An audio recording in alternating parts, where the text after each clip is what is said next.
যে দুর্ঘটনা ঘটেছে আমরা তাৎক্ষণিক আমরা সংবাদ পাই, একজন মিডিয়া কর্মী আমাকে রিং করেছে এবং একজন ওয়ার্ড কমিশনার। আমরা সাথে সাথে আমাদের দুইটা টিম ভলান্টিয়ার এবং সাংবাদিক ভাইদেরকে নিয়ে আমরা ঘটনাস্থলে যাই।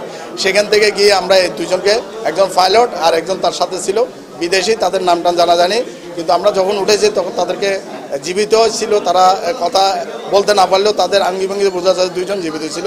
পরবর্তীতে আমরা সরকারি হাসপাতালে এখন তাদেরকে প্রেরণ করেছি। আরও দুজন ডিসি মহোদয়ের সাথে আমি কথা বলেছি, আলী হোসেন স্যারের সাথে, তিনি বলেছেন যে কি আরও দুজন আছে, তিনি সংবাদ পেয়েছেন এবং আমাদের ভলান্টিয়ার, বিক্টিং, সাংবাদিক, মিডিয়া এবং স্থানীয় গণ্যমান্য অন্যান্য সরকারি সংস্থা সহ সবাই এই উদ্ধার কাজে লিপ্ত আছে।